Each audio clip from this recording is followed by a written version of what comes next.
Hello everyone, I'm Shruti Ramanujam and I'm from the Exchange Reporter Plus team here at Manage Engine. Right here I work as a product marketer in Exchange Reporter Plus, which is a tool that's going to help you in reporting, change auditing, and monitoring both your on-premises Exchange servers and your cloud setup, that is Exchange Online. So this webinar is going to be about capacity planning fully. So the topic is obviously capacity planning made easy. So I'm going to tell you which storage components you need to constantly monitor and what are the best practices associated with capacity planning and what exactly you need to do in order to make sure that capacity planning is done right in your organization. So that's what this webinar is going to be all about. And I'd like to thank you very much for taking the time out of your obviously busy schedules in order to attend this webinar. So this webinar will last for around half an hour to 45 minutes. So I hope you have a good time and you are able to get value out of this webinar by attending this webinar. So let's hope for the best. Right. So coming back to capacity planning, why exactly is this particular webinar topic relevant? Why exactly do you need this? You need this topic for the following reasons. There are three main reasons why you need to make sure that capacity planning is done right in your organization. You need it so that you can avoid any growth related issues in your organization or any performance related issues. And you need this particular webinar in order to ensure that resource management is done right in your organization, because that's one reason why capacity planning is required, because you need to see if you are utilizing all the servers in your organization, and that you don't have any excess servers which are not exactly being put to use, but you have them. They are just going to be occupying space, and it's a waste of time, a waste of money really, to have hardware and not exactly put it to use. So to make sure that you are managing all the resources that you have in your organization effectively, you need to make sure that capacity planning is done right. And you also need capacity planning so that you can plan the purchase of future hardware, so that you can plan and make sure that you are purchasing the right number of resources. Once again, coming back to servers, you may need to plan and you need to know when additional hardware is needed in your Exchange organization, because otherwise it's going to put a strain on your Exchange servers. And what happens when there's a strain on your Exchange servers? Performance is going to fall down. So that's something that we will be discussing today. So these are all the reasons why this particular topic is very relevant for you guys today. So that's that. Without further ado, let's move on to the agenda for this webinar so that you know what you can expect from the next half an hour to 45 minutes. So this is the agenda. We are going to be seeing how exactly you can avoid performance bottlenecks, any problems with performance, by having efficient capacity planning. We are going to find out how you can detect that mailboxes in your organization have reached their size limits. We will see how you can identify your databases, your oversized databases which are being a lot of space is being occupied in databases, and how exactly you can identify this, and how you can identify servers which have too much volume. When server volume is too high, you can I'm going to tell you how exactly you can detect it using our third-party tool, Exchange Reporter Plus. And you will learn how you can monitor disk performance and what the best practices are for each of these. And finally, we will be seeing how you can identify storage issues. So let's see, if a database is overloaded, it's going to cause the database to automatically dismount.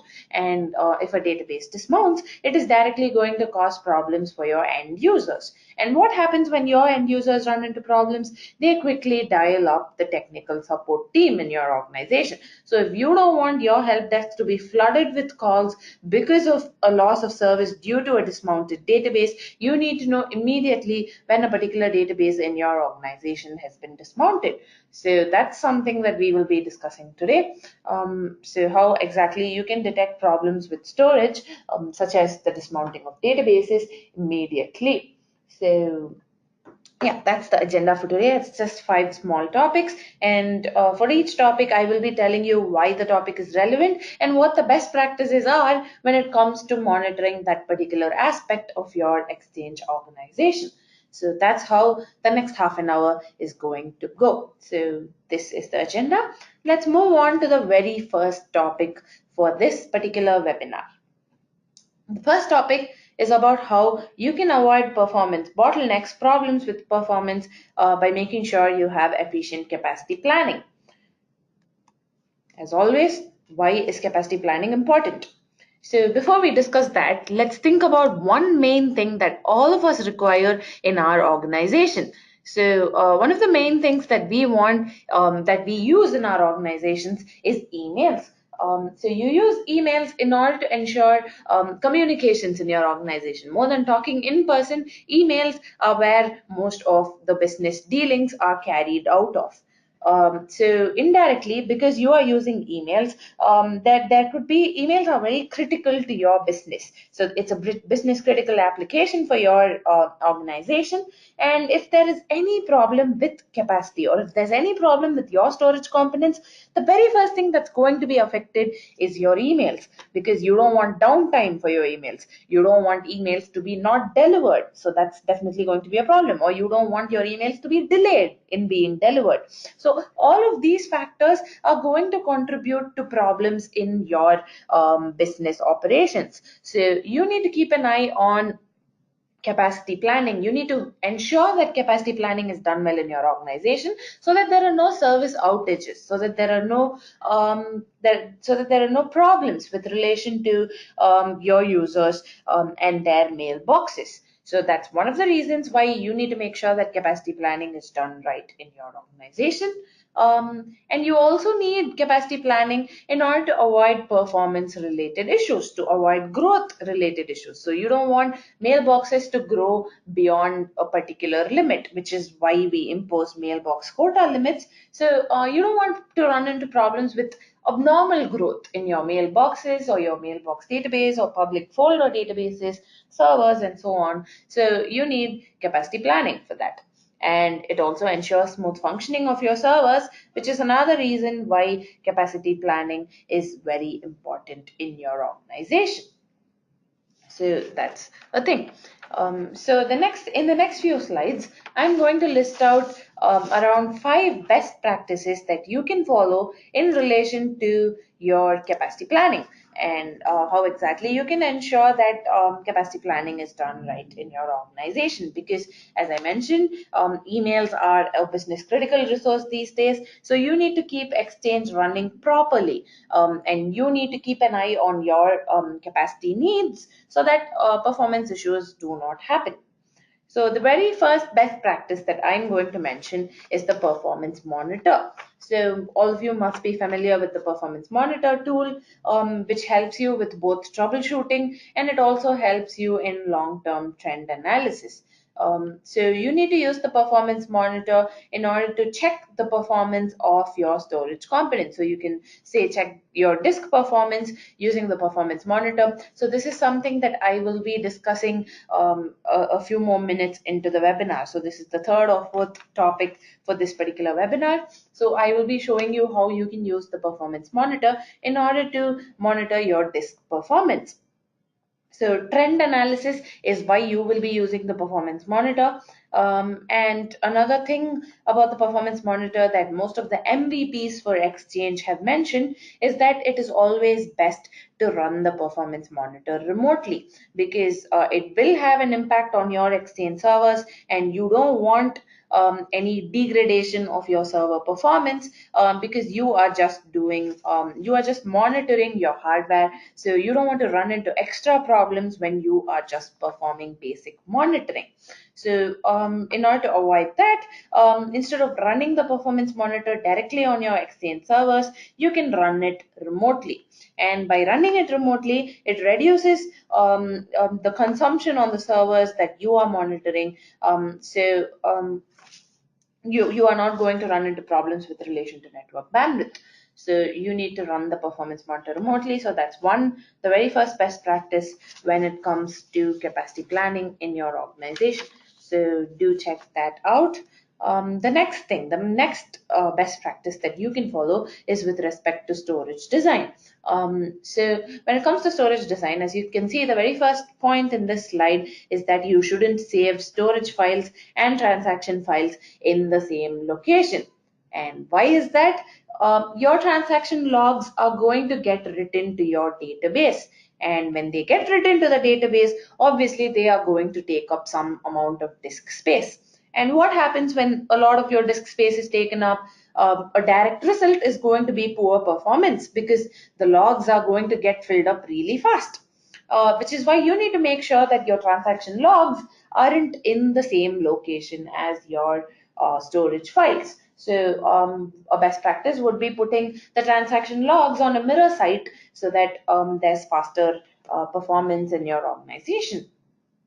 So that's one thing you can do in relation to storage design. And then you can assess your storage components. Take a look at all the storage components that you have available. So you need to see what kind of input requirements you have. By input requirements, I mean the mailboxes. So how many mailboxes do you need? What kind of mailbox quotas are you going to assign to these mailboxes? So these are all questions that you need to ask yourself about your storage components. So do check out what your requirements are, and then you could use a particular tool, or as I've said, calculate your requirements. And by calculating them, I mean a tool such as your Exchange 2010 mailbox server role requirements calculator. So you can use the calculator in order to check out your requirements, or you can even guess it by yourself to see what exactly your requirements are. And the next step would be to validate your need for these storage components. So there are several third-party tools available which help you validate your storage components. One example that immediately comes to my mind right now is the Exchange load generator, because this load generator is going to test your Exchange servers. It's going to see how these servers perform when they are handling email loads. So if you want to check how your servers handle email loads, you could use a third-party tool such as the Exchange load generator. So that's how you can validate your need for these particular storage components. So these are four main things you should do. Never store your storage and transaction logs in the same location. Check out what your requirements are. Check out how many mailboxes you need, what kind of quota limits you are going to assign. Use the Server 2010 mailbox server role calculator, requirements calculator, in order to estimate your requirements. And you can always use a third-party tool in order to check out how your server is performing in a simulation, so that you know how it will work out in the real world. So that's the second best practice when it comes to storage design. The third best practice, we first saw about storage design, and now we are going to look at storage assessments.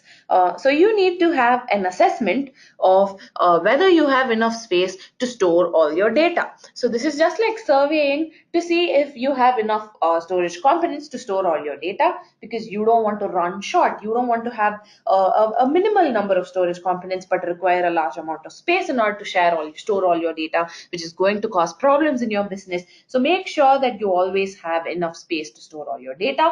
And mailbox quota limits are always a good idea. So you need to set up mailbox quota limits for all the users in your organization, and then you can make edits to the quota limits on a case-to-case basis. So if any quotas are reached, you can educate users about deleting emails, or you can amend their quota limits. You can make them higher if that is something that is acceptable in your organization. So that's something that you need to follow. So if users are approaching their mailbox quota, a similar amount of email must be deleted. If that is something that is okay in your organization, because some organizations have a regulated work environment where it is not exactly advisable to delete emails, in which case archiving would come into the picture. And that's another best practice that we would be talking about soon. So that's the last best practice I will be telling you about. But before that, let's take a look at the next best practice, which has to do with backups and recovery planning. So you always need to take regular backups so that you do not have any data loss in your organization. Backups are always a good idea because you need to have backups so that restoring becomes easier, and disaster recovery is also easier in your organization. And another thing that you have to do with respect to planning for disaster recovery is this: you need to conduct drills, assess how long your business can go without data access. So that's something that you can assess. See how long your employees can function without access to email data, how exactly it affects business. And another thing that you can do is conduct routine drills. You can do this periodically. So, and by drills, I mean you can conduct the restore process again and again. So it's like a trial run of your restore process, so that you can time it. You can time your restore process, and you can also make sure that restoration or data recovery is done properly and in a timely manner. So for that reason, you can actually conduct drills, and I'm sure most of you would already be conducting drills in your organization, in which case you're already doing a great job. So, so this is something that you can do with respect to disaster recovery. And then let's take a look at the final best practice that I have to mention for capacity planning, which has to do with archiving and journaling. So archiving and journaling is really important because one of the main things that archiving helps you with is reducing your storage costs. Because once you start archiving, you will significantly see a reduction in the storage cost, that the amount of money that you spend on storage, and it's also going to help you comply with your regulatory policies. So obviously there are going to be a lot of compliance policies that you need to follow, and archiving is going to help you out in such a condition. So archiving is really important, and you need to take a look at exactly what compliances apply to the email within your organization, and this is going to help you save time and legal costs. As a rule of thumb, there are certain compliances that exchange administrators should be sure about, and I'm sure most of you would be familiar with all these compliance policies. So you need to make sure that you are compliant with SOX, HIPAA, PCI DSS if you are an organization that deals with finance. So financial organizations would find SOX and PCI DSS very important. If you're more into the healthcare sector, HIPAA would be a good idea for you. And of course, if you cater to employees, I know that most of my audience today is Indian, but if you do have customers from the European Union, by 2018, you should make sure that you are compliant with the GDPR, the General Data Protection Regulation Act. So make sure about all of that. And just a quick pitch here: Exchange Reporter Plus helps you comply with 5 different compliance policies: SOX, HIPAA, PCI DSS, GLBA, and the GDPR. So I will be giving you a quick introduction to Exchange Reporter Plus in the last 5 minutes of this webinar. So stay tuned. But at first, let's talk more about the domain.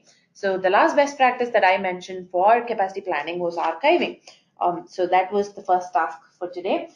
In summary, I mentioned 5 points that you can follow in order to ensure that capacity planning is done right in your organization. The very first thing I mentioned was how you can put the performance monitor to good use, and then you need to survey your storage design, assess your storage confidence, calculate your requirements, validate it using a third-party tool. So that's the second best practice.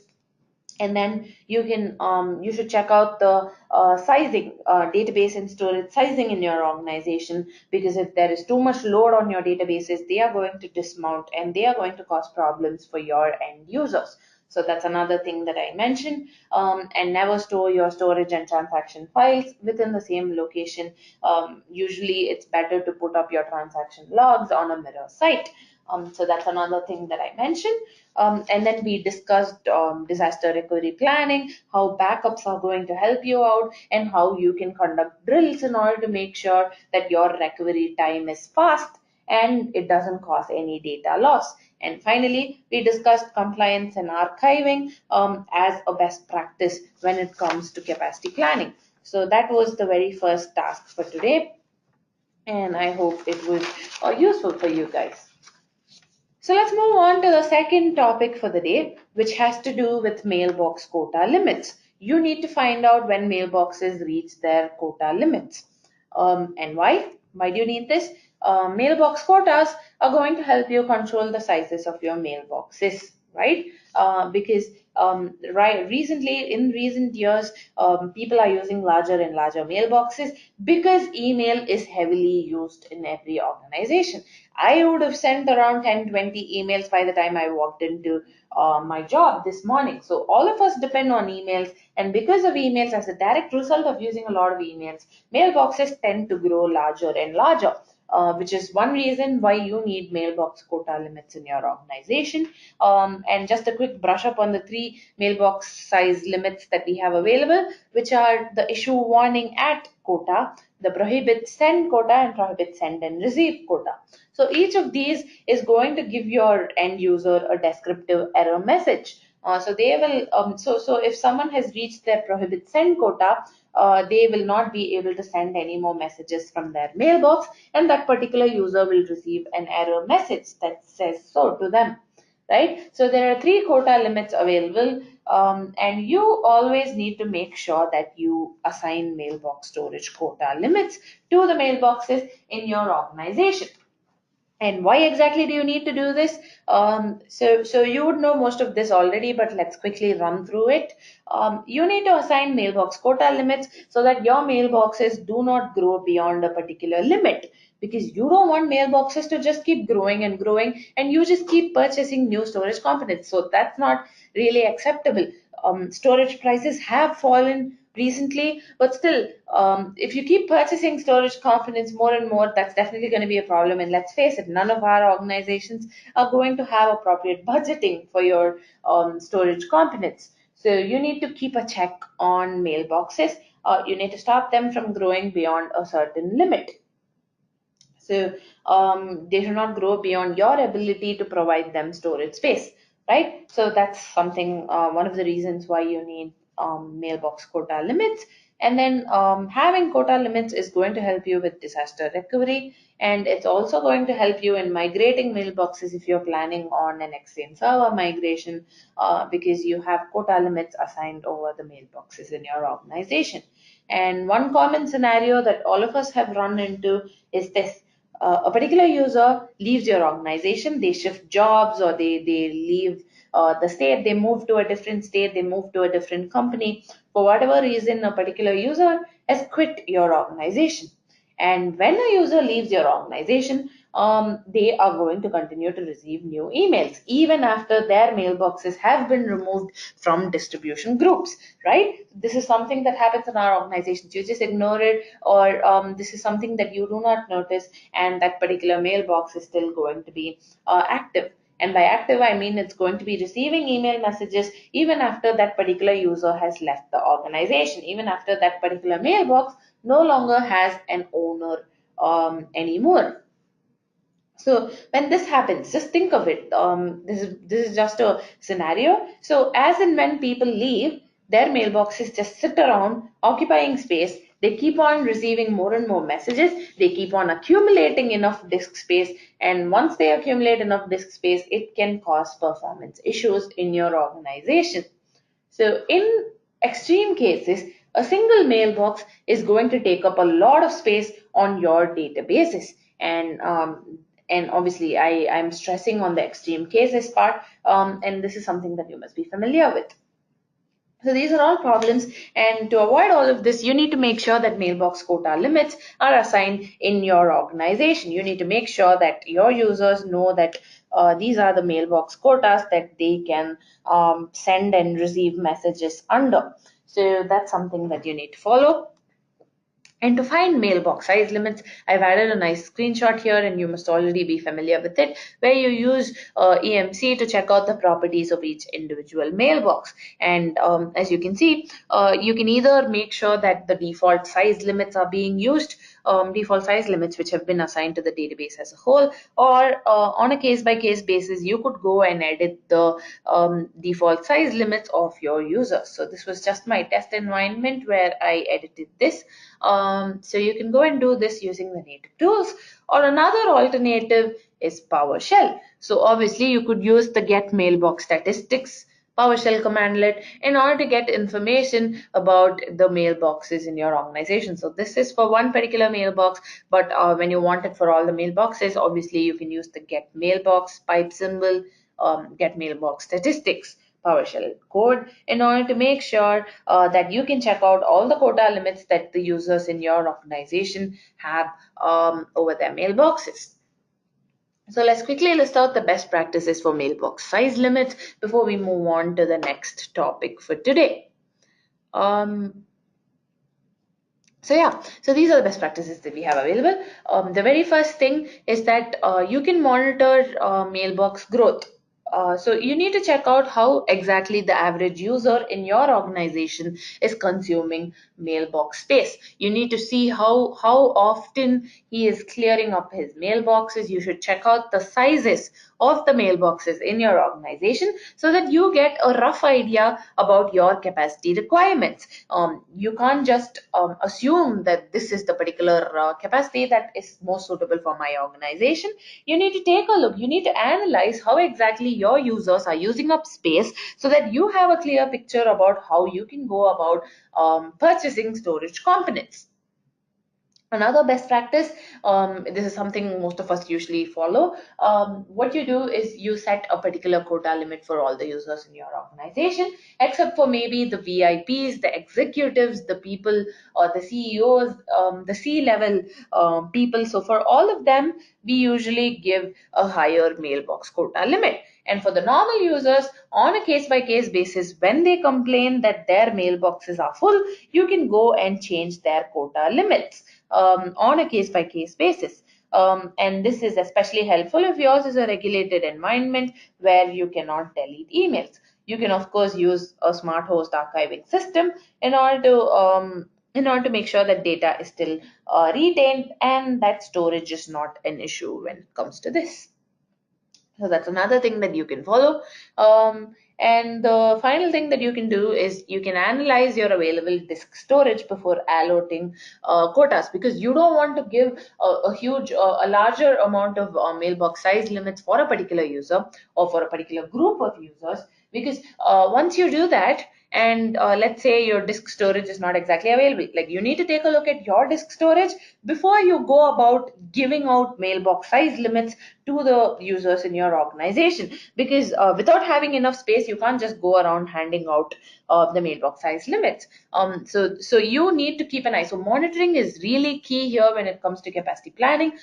You need to keep an eye on your mailbox sizes. You need to keep an eye on your database sizes, your server volume, your disk performance, and so on, in order to make sure that capacity planning is done right in your organization. And as I mentioned earlier, Exchange Reporter Plus is going to help you out with all of this. And stay tuned till the last 5 minutes of this webinar so that I can give you a quick demo of exactly what Exchange Reporter Plus helps you out with and what components you can monitor using Exchange Reporter Plus. Right. So this is the next topic that we are going to look at.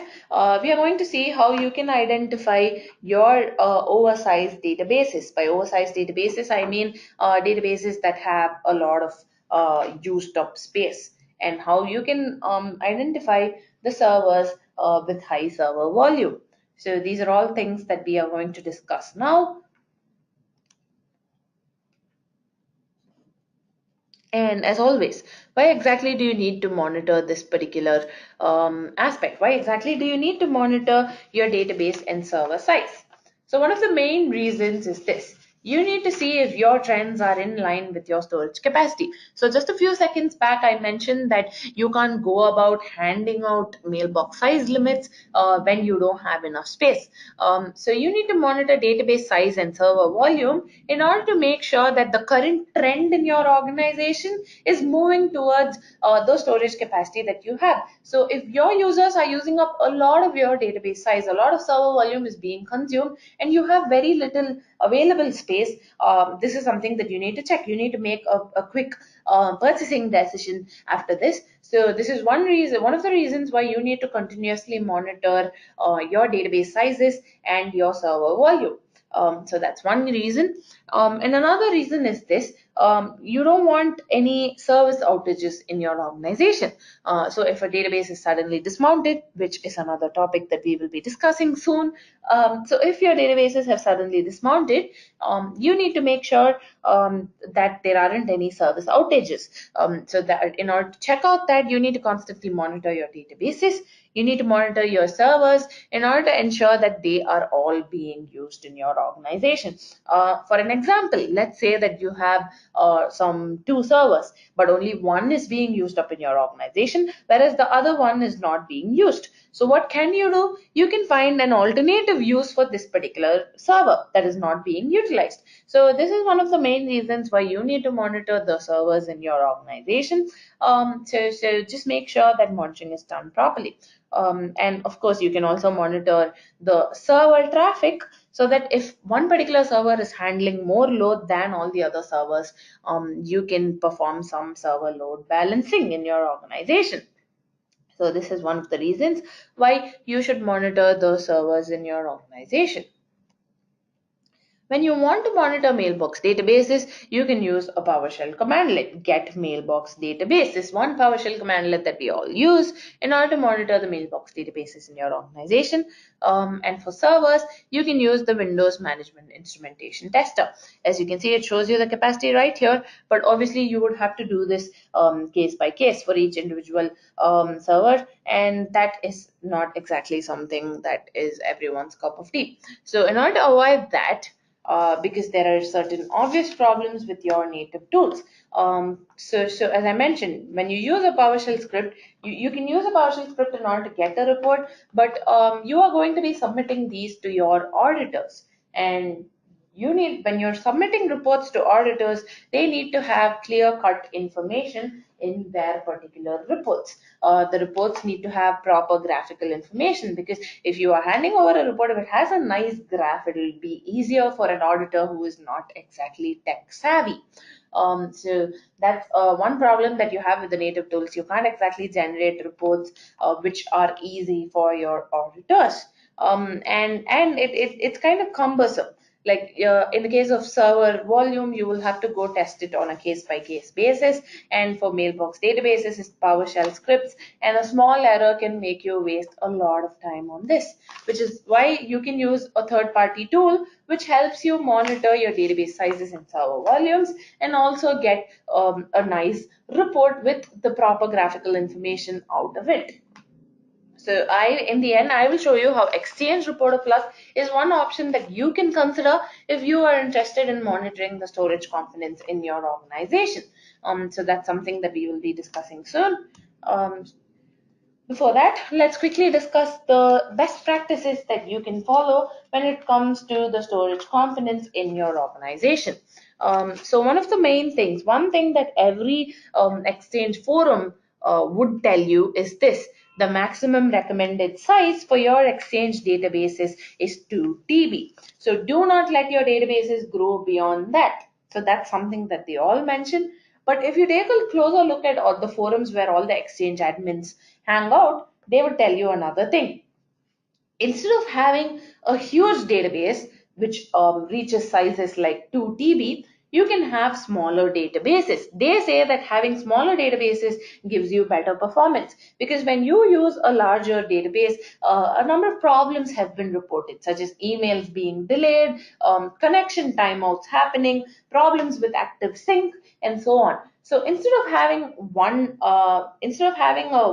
terabyte database in your DAG, you can use several databases, split it up. It's going to make administration a little more difficult, I get it, but performance is going to be better when you use smaller databases in your organization. And another thing you can do is use the Exchange 2010 server role requirements calculator in order to estimate your storage requirements. So it's going to give you a clear idea about what exactly your requirements are. Obviously, it's just an estimate, but it's going to help you manage your resources in a proper manner.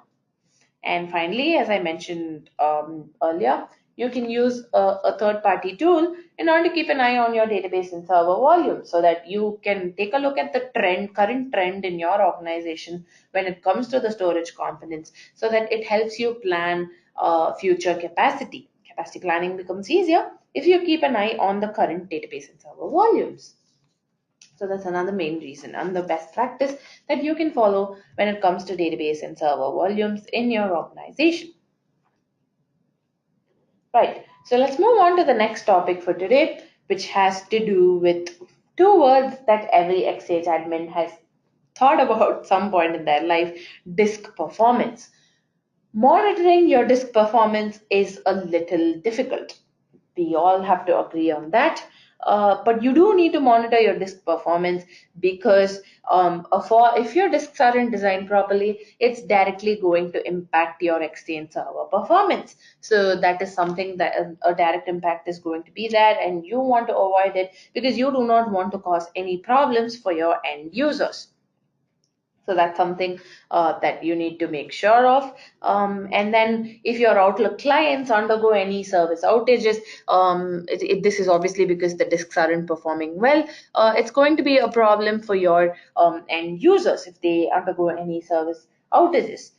So you don't want that to happen. So for all of these reasons, you need to monitor disk performance in your organization.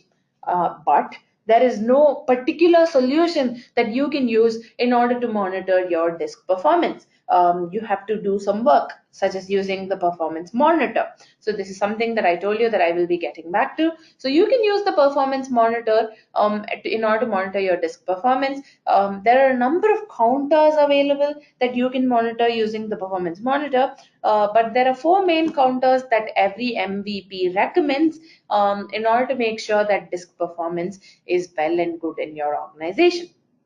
So the very first thing has to do with, so in order to access your performance monitor, it's going to be in your server. You can just go add a counter. You can choose the particular counters that you want to monitor. And these four are counters that you can choose in order to take a look at the performance of your disks. So there are four main counters that you should choose, and they are the average disk queue length, the disk read queue length and disk write queue length, and the free space, the free MBs that are available in your disk. So these are all things that you need to monitor.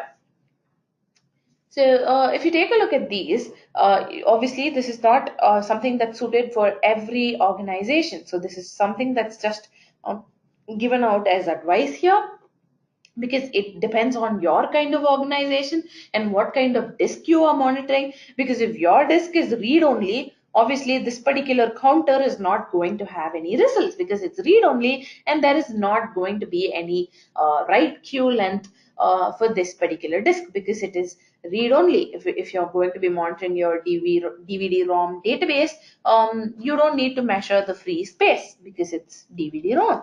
And since it's read only, you will not need to monitor this particular counter. The average disk write queue length counter will not need to be monitored. So as I mentioned, it depends on each particular organization. However, these four counters usually help you out in monitoring your disk performance. So I've actually run this for you and taken a screenshot so that you can take a look at how exactly you can monitor the disk performance.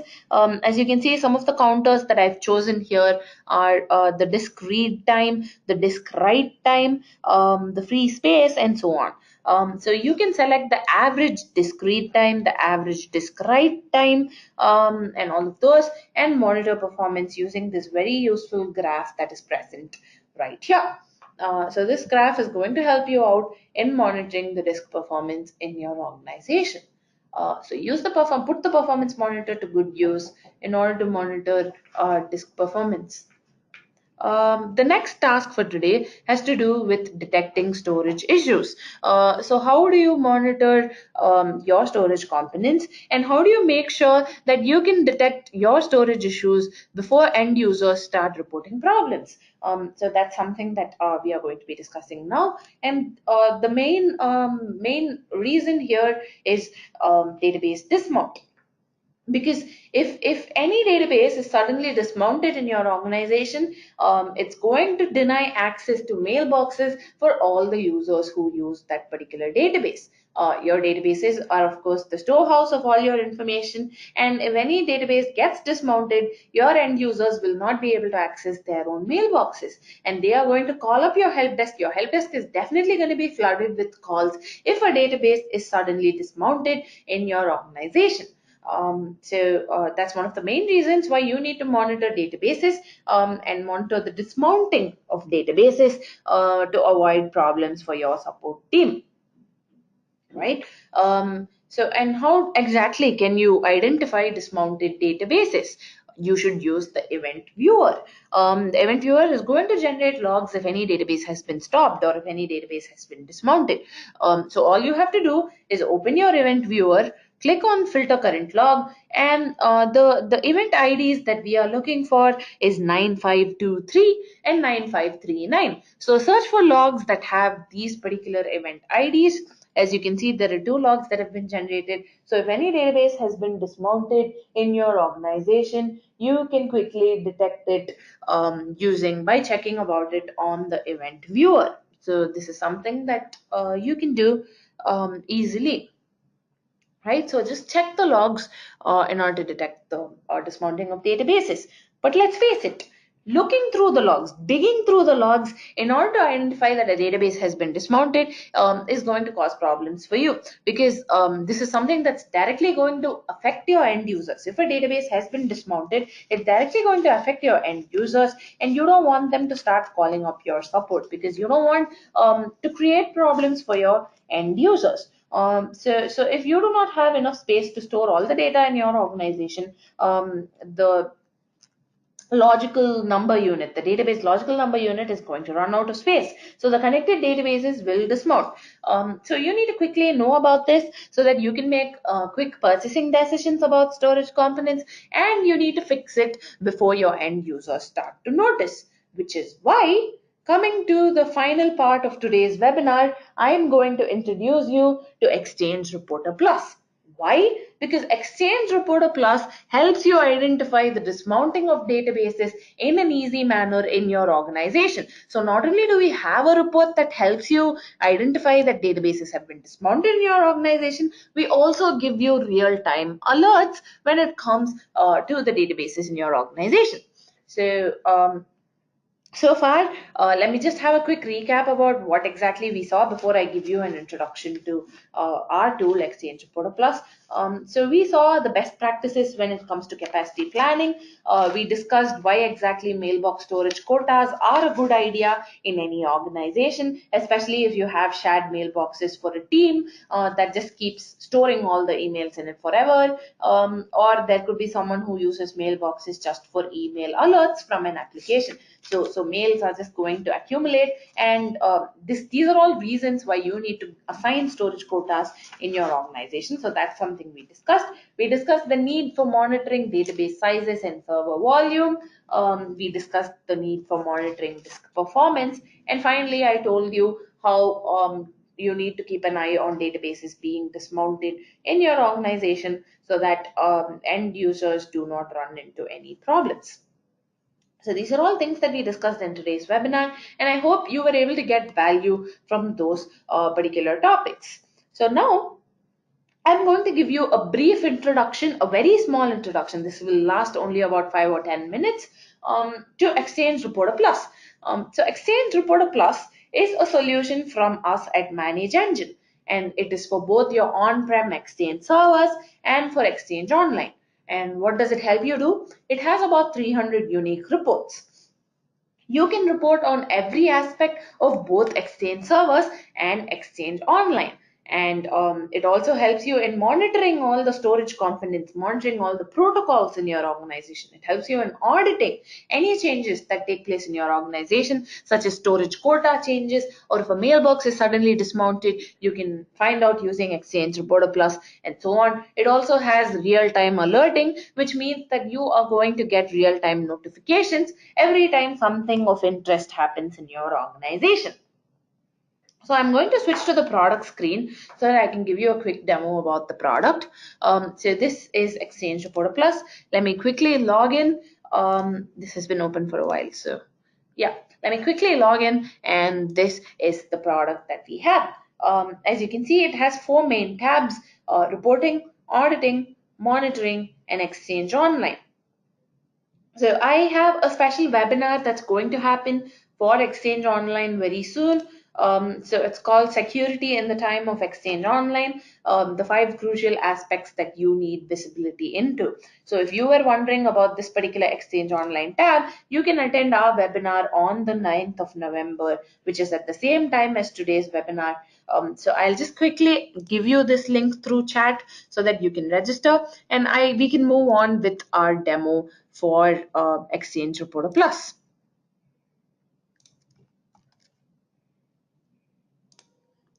Right. So I've sent over chat, I've sent you the link to this particular page. It will help you register for our webinar on Exchange Online. And security in the time of Exchange Online is something that we need to discuss, because most of us have hybrid environments right now. And Exchange Reporter Plus helps you in securing your Exchange Online environment. It's going to help you identify spam, identify malware, and so on.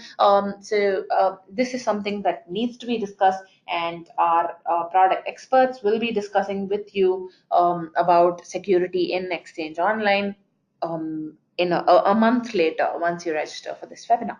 So coming back to Exchange Reporter Plus, this is the product, and as soon as you log in, you are welcomed by the dashboard. And from the dashboard, you get a quick look into the organization health. You can check out the server storage usage in your organization, find out the top mailboxes based on their sizes, and you can check out the mailbox user summary and so on. You can check out the number of messages that are being sent in your organization, number of messages that are being received, and so on. So it has a lot of bar graphs, pie charts, and tables, which give you a quick look into how exactly your Exchange organization is functioning. And on the right hand side, you have several quick links which lead you to your favorite reports. So you can check out a number of reports in your organization. So if you want to check out your public folder traffic based on the message count, it's going to be present right here as a quick link. So you can click on it and go check it out. So there are four main tabs actually: reporting, auditing, monitoring, and Exchange Online. So the first three tabs are for your on-premises Exchange servers. And the tab that we are most interested in is monitoring. So let's move on to monitoring. And as you can see, monitoring has a number of a number of graphical information here. It has a dashboard which gives you a quick look into the top critical servers based on the alerts that have been received for those particular servers. You can check out the top databases based on the alerts that have been received for those particular databases. You can check out the CPU and memory utilization in your organization. It lists out the number of processes, threads, and handles. And you can also check out how memory is being used in your organization. So all these are things that you can check out easily using Exchange Reporter Plus. And the main reports that we are looking for fall under the storage monitoring reports category. And the very first report is something that is of interest to today's webinar topic, which has to do with mailbox size. Let me change the period so that I've set it for the last 30 days so that we can check out the sizes of mailboxes over the last 30 days. So this report is quickly going to list out the sizes of all the mailboxes in your organization over the last 30 days. But that's not all. I can sense the question that all of you have in your minds. If any particular mailbox is reaching its size limits in your organization, how do you find out? So we have a solution for that with Exchange Reporter Plus in the name of alerts. You can set an alert so that you immediately receive an instant notification when a particular mailbox reaches its size limits. So click on alerts that you see on the left pane. And all you need to do is click the new alert profile. So I've clicked on new alert profile. I can give the alert profile a name. So let me call it the mailbox size alert, right? And for the description, I'm just going to copy paste this for now. But obviously when you use this in your organization, you can name it something else. I'm going to leave the severity at critical, but there are two other options available called trouble and attention. So you can select any one of these severity levels based on the severity of the alert that you are receiving. So you can do that, and then you can select the report for which you want the alert to be generated. And the report that I'm looking for falls under storage monitoring. It's called mailbox size reports. And I click on mailbox size, click OK. The report has been selected. And now comes the best part. You get to select the threshold based on which this particular alert will be generated. Do you want the alert when the issue warning quota has been exceeded? Do you want the alert when the prohibit send quota has exceeded? Do you want it when send receive quota has exceeded? Or do you just want an alert when size exceeds a particular random number that you enter here? So it depends on what exactly you want. And right now I'm going to set an alert for when the prohibit send and receive quota has exceeded. So what I'm going to do is once I set up this alert, when the prohibit send and receive quota has exceeded for any mailbox in my organization, I will receive an alert. And where will I receive this? Through the email notification checkbox. So click on email notification. You can enter your email address here. I'm going to enter in mine right now. So it's Shruti at manageengine.com, right? And the subject can be mailbox size alert again. That's it. So the mail server hasn't been configured right now, but once you configure a mail server, if you click the email notification checkbox, you will immediately receive an email when the mailbox size limit, that is when the prohibit send and receive quota limit has been exceeded in your organization. So I've clicked on create. So the next time the quota limit has been exceeded, I will receive an alert.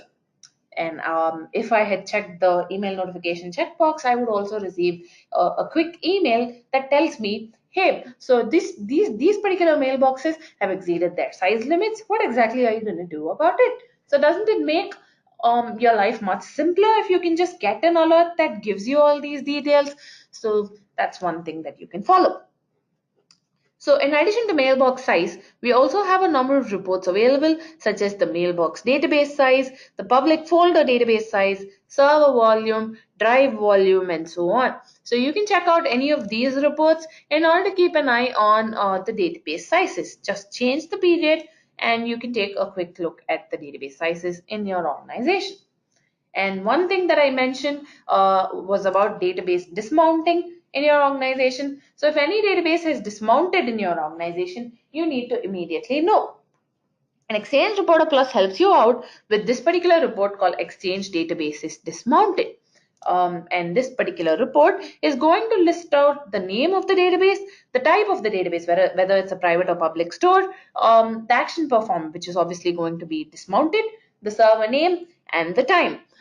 So you have a very clear report which gives you correct information about the databases that have been dismounted in your organization. And you no longer have to depend on the event viewer, you no longer have to depend on analyzing logs in order to find out when databases have been dismounted.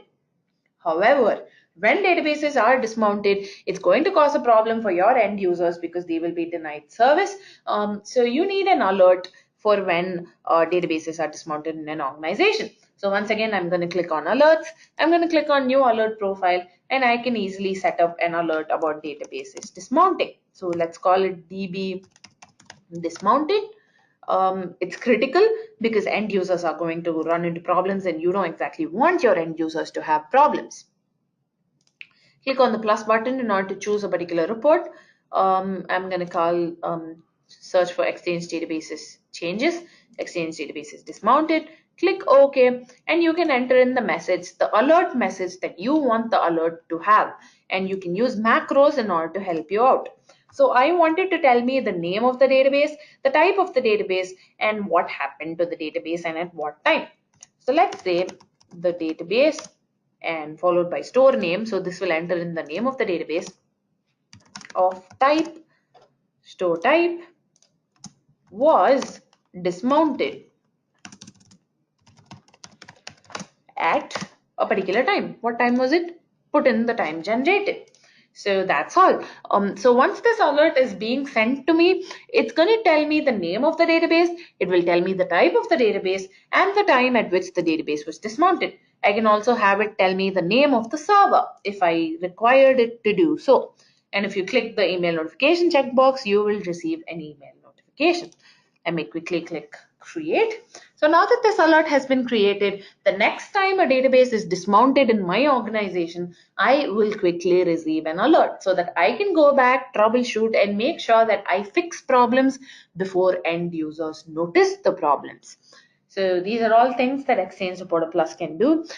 In addition to this, it has a number of features. Since our webinar was about capacity planning, I just stuck to the features which help you out with capacity planning. But you can always explore the product. And if you are interested, you can definitely reach out to me in order to get an idea about Exchange Reporter Plus.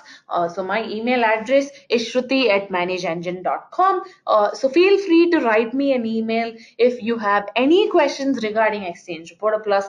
And it has a numerous number of functionalities, like you can detect your messages based on the content of the email messages, such as keywords present in their subject line or keywords in the body of the message, or based on the attachment type, attachment name, attachment extension, and so on. It has a numerous auditing functionalities with which you can detect databases being dismounted, non-owner mailbox logons, any changes to storage quotas, and so on. You can monitor your CPU and memory utilization. You can monitor your storage components. You can monitor Exchange Online. You can audit Exchange Online, set up transport rules, and so on. So it has a number of functionalities both for your on-prem Exchange servers and for Exchange Online. So if you have any question about Exchange Reporter Plus, or if you're interested in a personalized demo of Exchange Reporter Plus, do reach out to me at shruti@manageengine.com and I will respond to you immediately. So I will be waiting for your email. And once this webinar gets over, you will be receiving a feedback form. So if you could let me know what exactly you thought of this webinar, it would be very helpful, because it will help us in improving ourselves for further attendees such as yourself. And you can also let me know the topics that you'd like me to cover in later webinars. As I mentioned, in November, we will be having the Exchange Online webinar. So if you would like me to add any particular topics to that particular webinar, you can use this feedback form to do so. So do feel free to fill in the feedback form because it's going to help us out a lot. So that's all for today's webinar. We've discussed the best practices of capacity planning and monitoring your storage components. So I hope you guys were able to get value out of these 45 minutes, because I certainly enjoyed conducting this webinar. So I hope you enjoyed listening to it. So thank you so much. You've been a great audience, and I hope the rest of your day is as amazing as however the day started out. So have a great day, and thank you so much for attending this webinar. Good afternoon. Thank you.